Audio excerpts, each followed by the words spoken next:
सर्व समाज के क्षेत्रवासी महापंचायत कर सर्वसम्मत से ये शपथ लेते हैं कि जाटव समाज से न कोई संबंध रखेंगे, न कोई सरोकार रखेंगे और न ही किसी प्रकार का कोई सरोकार जैसे। लेकिन ये बहिष्कार कोई अब से नहीं हो रहा, ये बहिष्कार पिछली 5000 साल से जो हमारी व्यवस्था चल रही है वो तब से ही चल रहा है। हालांकि अब इसके खिलाफ कुछ लोग सुप्रीम कोर्ट, हाई कोर्ट और सिविल कोर्ट में जाके अपील कर सकते हैं। वो भी कब? जब देश में संविधान लागू हो। 1950 के बाद से अगर ऐसी कोई घटना आती है तो उसके खिलाफ आप पुलिस में कंप्लेंट कर सकते हैं, कोर्ट में जा सकते हैं। और 1950 से पहले यही होता था। दलित मुख्य धारा में नहीं था, पिछड़ा मुख्य धारा में नहीं था, इन लोगों को शूद्र बोला जाता था, इनके कमर पे झाड़ू बांध दी जाती थी, इनकी महिलाओं को तन ढकने का अधिकार नहीं था, उन पे स्तन टैक्स लगाया जाता था, इनके बच्चों को पढ़ने का अधिकार नहीं था, इनके बुजुर्गों का इलाज नहीं होता था। जो औषधि या अस्पताल या कहीं है तो बुजुर्गों को इलाज करने की कोई व्यवस्था नहीं थी, बुजुर्ग बेचारा बीमार ही मर जाता था। तो ऐसी व्यवस्था हमारे देश में सदियों से, कई हजार सालों से ये मनवादी विचारधारा के लोग चलाते रहे हैं।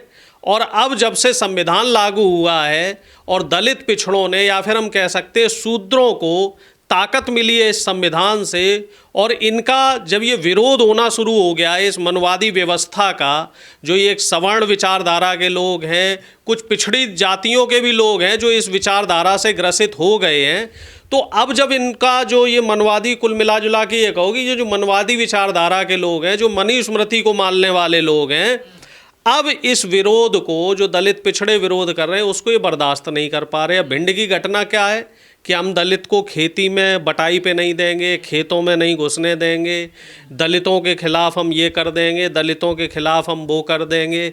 भैया दलित क्या इंसान नहीं है? क्या किसी दलित के घर में पैदा होना पाप है? क्या किसी पिछड़े, अति पिछड़े के घर में पैदा होना पाप है? कोई कुम्हार है, लोहार है, सुनार है, कोई जाटव है, कोई धानक है, कोई यादव है, कोई गुर्जर है, तो इनके घर में पैदा होना पाप है क्या? एक शिक्षक ये कहता है कि तुम अहीर हो, तुम जाट हो, तुम गुर्जर हो, तुम चमार हो, तुम अपना पुश्तैनी धंधा करो, तुम्हें पढ़ाई लिखाई का कोई अधिकार नहीं। तो क्या शिक्षक, एक शिक्षक को, जिस शिक्षक को हमारे देश में समाज का निर्माता माना जाता था, हमारे जो पुराने बुजुर्ग ये कह गए कि गुरु का स्थान भगवान के बराबर होना चाहिए, होता है, तो वो गुरु जाति के हिसाब से शिक्षा दे रहा है, जाति के हिसाब से हमारे समाज में व्यवहार किया जाता है। कोई अगर नीची जाति का व्यक्ति है, जैसे ये सो कॉल्ड जो व्यवस्था है वो नीची जाति का कहती है कि ये नीची जाति के हैं या ये ऊंची जाति के हैं, तो उन्हें अलग बर्तनों में खाना दिया जाता है। अरे भैया, जब इंसान का खून का रंग एक है, सबका डील डॉल एक है, सबके हाव भाव एक है, सबको दिमाग एक दिया हुआ है, तो आप जाति के आधार पे भेदभाव कैसे कर सकते हैं? कहीं भी साइंटिफिक रिसर्च में आप हमें ये बता दीजिए, कोई रिसर्च कहती हो कि किसी भी जाति में पैदा होने से व्यक्ति महान हो जाता है? ऐसा कहीं भी किसी रिसर्च में नहीं है। जिन लोगों ने बहिष्कार किया है, जो सो कॉल्ड अपर कास्ट लोग हैं, जिसमें ब्राह्मण और क्षत्रिय बता रहे हैं अपने आप को, वो कह रहे हैं कि हम पे गलत आरोप लगाते हैं, गलत केस करवाते हैं ये लोग। आप ये बताइए, अगर गलत केस हो रहे हैं, मैं चलो उन लोगों की मैंने बात मान ली, गलत केस हो रहे हैं, तो उसके लिए कोर्ट है, अदालतें हैं, जज हैं, वकील हैं, पुलिस है, पूरी व्यवस्थाएं हैं। आपके लिए तो कम से कम व्यवस्थाएं तो हैं, आपके सपोर्ट में 50 लोग खड़े तो हो जाते हैं। हमें ये बताया जाए कि कोई जाटव समाज का व्यक्ति जो पिछले 5000 साल से अपमान झेल रहा है, कोई अति पिछड़े समाज का व्यक्ति जो पिछले 5000 साल से, जिसको पढ़ने का अधिकार आप लोगों ने नहीं दिया है, रोटी बेटी का आप कहने को तो हिंदू हिंदू कह देते हो, लेकिन क्या आपने रोटी बेटी का संबंध उनके साथ किया है? क्या आपने कभी उनका नाम जी लगा के उनका नाम लिया है? आप देखो ना, दलित पिछड़ों के नाम आप किस हिसाब से लेते हो, दलित पिछड़ों के बच्चों के साथ आप कैसा दोयम दर्जे का व्यवहार करते हो। वो लोग जो 5000 साल से इस व्यवस्था को झेल रहे हैं, सोचिए उनकी मनोदशा कैसी हो रही है। आप तो सिर्फ एक केस से तिल मिला गए। कई ऐसे लोग जो दलित घर में पैदा हुए, पिछड़ों के घर में पैदा हुए, और सिर्फ पैदा होने के दम पे ही वो पूरे जीवन भर उस जाति सूचक जो शब्द होते थे, जो मनवादी व्यवस्था के लोग ये बोलते थे, उसको झेलते रहे। तो सोचो उनकी साइकोलॉजी कैसी हो गई होगी। किसी जाटव समाज के व्यक्ति को सोचिए कि कोई बच्चा अगर उनके घर में पैदा हुआ, पढ़ने लिखने में तेज है, आप बताओ क्या उसे हमारे समाज में, एक ब्राह्मण समाज, कुलीन समाज में कोई व्यक्ति पैदा हुआ है, क्या उसको बराबरी का अधिकार मिल जाएगा? क्या आज की तारीख में भी वो व्यवस्था हमारे यहाँ है? नहीं है। अगर वो अच्छे घर में पैदा हुआ, संभ्रांत घर में, चलो मान लो दलित समाज से कोई व्यक्ति किसी बड़े बिजनेसमैन के यहाँ पैदा हो गया, तो भले ही उसे कुछ व्यवस्थाएं मिल जाए। पंचायतें ये जो ऐलान करती हैं, बहिष्कार करती हैं, अपने जो फैसले सुनाती हैं, क्या इनको कोई मान्यता है संविधान में? देखो साहब, संविधान में कोई मान्यता नहीं है। इनको मान्यता है इस देश की बीजेपी सरकार में। सरकार ने इनको अनऑफिशियल मान्यता दे रखी है। इस तरह की घटनाओं का आप पैटर्न समझिए। ऐसी घटनाएं कहाँ होंगी? राजस्थान में जहाँ इनकी डबल इंजन सरकार है, मध्य प्रदेश में जहाँ इनकी डबल इंजन सरकार है, उत्तर प्रदेश में जहाँ इनकी डबल इंजन सरकार है, हरियाणा में होंगी ऐसी घटनाएं। अब दिल्ली में भी ऐसी घटनाएं होना शुरू हो जाएंगी। और जहाँ जहाँ भी इनकी ऐसी सरकारें हैं, तो वहाँ सबसे ज़्यादा अगर नुकसान पहुंचाया जा रहा है तो वो हमारे दलित समाज का व्यक्ति है, वो हमारे अति पिछड़े समाज का व्यक्ति है, वो पिछड़े समाज का व्यक्ति है। सबसे ज़्यादा नुकसान पिछले 11 साल में अगर किसी का हुआ है तो वो इस देश के बहुजन का हुआ है। और नुकसान पहुंचाने वाले लोग कौन है? ये बीजेपी की मनवादी व्यवस्था के लोग हैं। अब एक छोटा सा उदाहरण मैं आपको और दूंगा। अभी आप क्रीमी लेयर को देखिए, ओबीसी की क्रीमी लेयर को घटा के 6 लाख रुपए कर दिया गया वार्षिक। अगर किसी व्यक्ति कोई पिछड़े समाज से, अति पिछड़े समाज से आता है, उसकी वार्षिक आमदनी अगर वो 6 लाख से ऊपर है तो वो क्रीमी लेयर में आएगा, यानी कि उसे रिजर्वेशन का लाभ नहीं मिलेगा। वहीं अगर वो ईडब्ल्यूएस कैटेगरी में है तो उसके लिए जो आय है, वार्षिक आय, उसकी लिमिट आपको मालूम है कितनी की गई है? लिमिट उसके लिए 8 लाख रुपए रखी गई है। अब आप ये देख लो कि जाति देख के तो आप वार्षिक आय रख रहे हो, धर्म देख के आप व्यवहार कर रहे हो। तो जब दो तरह के स्टैंडर्ड आपने यहीं पे रिजर्वेशन पद्धति में ही कर रखे हैं, और कोर्ट एक तरफ तो कहता है कि ईडब्ल्यूएस आरक्षण सबको मिलना चाहिए, लेकिन कोर्ट उस आरक्षण को लागू क्यों नहीं करता? लेकिन सर ये पंचायतें जब कहाँ जाती है, जब दलितों के साथ अपराध होते हैं, उनको पेशाब पिलाया जाता है, उनकी माँ बेटियों की इज्जत लूटी जाती है, तब ये पंचायतें कहाँ जाती हैं? देखो साहब, ये पंचायतें चलाने वाले लोग कौन हैं? आरएसएस के लोग हैं, बीजेपी के लोग हैं। किसान आंदोलन जब हो रहा था, मैं तो उसका उदाहरण हूँ।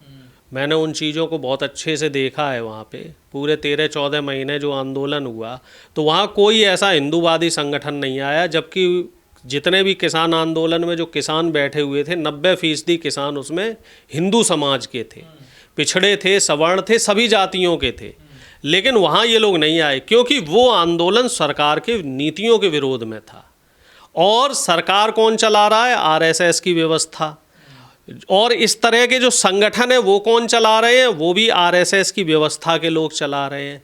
इस वजह से जब किसी दलित पे, जब किसी पिछड़े पे, जब किसी दलित महिला पे बलात्कार, हत्या और ऐसे शोषण के आरोप लगते हैं, ऐसे इन लोगों को प्रताड़ित किया जाता है, तब ऐसे स्वघोषित जो खाप पंचायतें हैं, जो हिंदूवादी संगठन खुद को हिंदूवादी जो मानते हैं, वो गायब हो जाते हैं। और जब कहीं डोमिनेंस की बात आती है कि चलो किसी दलित के ऊपर, हो जाते हैं, अपराधियों के समर्थन में आ जाते हैं वो लोग, खुल के समर्थन करते हैं। हाथरस की घटना देखो आप। हाथरस की घटना में ऐसे संगठनों ने खुल के पीड़िता का विरोध किया। इसी तरीके से आगरा में जो राज्यसभा सांसद हैं रामजी लाल सुमन, दलित समाज से आते हैं, उनका खुल के इन्होंने विरोध किया। इसके बाद हनुमान बेनीवाल जो पिछड़े समाज से आते हैं, उनका इन्होंने खुल के विरोध किया। इकरा हसन का उदाहरण है, वहाँ भी इन्होंने खुल के विरोध किया। तो आप अंदाज़ा लगाओ कि जब सांसद लेवल के लोग, जब विधायक लेवल के लोग, मंत्री लेवल के लोग जो पिछड़े समाज से आते हैं, उनका विरोध ऐसे मनवादी व्यवस्था के लोग करते, तो आम जनता के साथ तो क्या ही करते होंगे। प्रथम महिला हमारे देश की महामहिम राष्ट्रपति जी आदिवासी समाज से आती हैं। क्या उनको सब जगह जो हिंदूवादी जो जितने भी हमारे धार्मिक स्थल हैं वहाँ कहाँ तक जाने की इजाज़त है? कहाँ तक किसी दलित प्रधानमंत्री या दलित मुख्यमंत्री को या दलित मंत्री को कहाँ तक जाने की इजाज़त है? तो धर्म में धार्मिक रूप से देखा जाए तो पैमाने हमारे देश में अलग हैं, और हिंदुत्व के रूप में देखा जाए जहाँ वोट देने की बात आती है, जहाँ पे मुसलमानों के खिलाफ हिंसा भड़काने की बात आती है, तो वहाँ पे दलित और पिछड़ों को हिंदू बना लिया जाता है। और जहाँ सामाजिक न्याय देने की बात आएगी, जहाँ आर्थिक न्याय देने की बात आएगी, जहाँ सम्मान देने की बात आएगी, तो वहाँ पे इनको हिंदू से हटा के फिर आप दलित और पिछड़ा बना देते हो, फिर आप जातियों में बांट देते हो, फिर इनका आप सामाजिक बहिष्कार करने लग जाते हो। और ये मेरे लिए नहीं, ये पूरे समाज के लिए, पूरे देश के लिए शर्म की बात है कि ऐसे सवर्ण समाज के लोग, ऐसी मनवादी जो भावना से ग्रसित आरएसएस की पाठशाला को मानने वाले लोग हैं, इनके लिए भी शर्म की बात है कि आप 21वीं सदी के भारत में इस देश को, 21वीं सदी जो तरक्की होनी चाहिए, जहां साइंस और रिसर्च की बात होनी चाहिए, आप वहां जातिवादी बात करते हो कि दलितों को आप हिस्सेदारी नहीं दोगे, दलितों से खेत में काम नहीं करवाओगे, दलितों का हुक्का पानी बंद कर दोगे। अरे दलितों का तो आपने 5,000 साल शोषण किया, पिछड़ों का तो पिछले 5,000 साल आपने शोषण किया। अब तो कम से कम देश के संविधान का पे भरोसा रखो, इंसान इंसान में भेद मत करो। क्योंकि अगर आप लोग ऐसी खेती बोओगे तो सोचो आपको काटनी भी ऐसी खेतियां पड़ेंगी, क्योंकि सरकारें आती जाती रहती हैं, तो क्या इन्हें शर्म सरकारी आएगी? व्यवस्थाएं भी बदलती रहती हैं।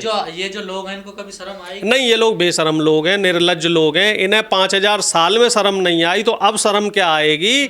शर्म तो जो संवैधानिक पदों पे लोग बैठे हुए हैं उन्हें करनी चाहिए। प्रधानमंत्री को शर्म करनी चाहिए, मध्य प्रदेश के मुख्यमंत्री जो पिछड़े समाज से आते हैं उनको शर्म करनी चाहिए, और जो जनता के प्रतिनिधि हैं, जितने एमपी एमएलए हैं, चाहे वो किसी भी पार्टी का हो, अगर वो दलित पिछड़े आदिवासी समाज से है तो उसे शर्म आनी चाहिए कि आपको आपके समाज का वोट मिला है, तब आप उस गद्दी पे पहुंचे हो। तो कम से कम अपनी अंतरात्मा में झांक के देखो, आपके समाज के किसी व्यक्ति के साथ ऐसे शोषण हो रहा है, अत्याचार हो रहा है, तो कम से कम पार्टी गाइडलाइन को अलग रख के खुल के तो बोलो, अपने समाज के लिए तो खड़े हो जाओ।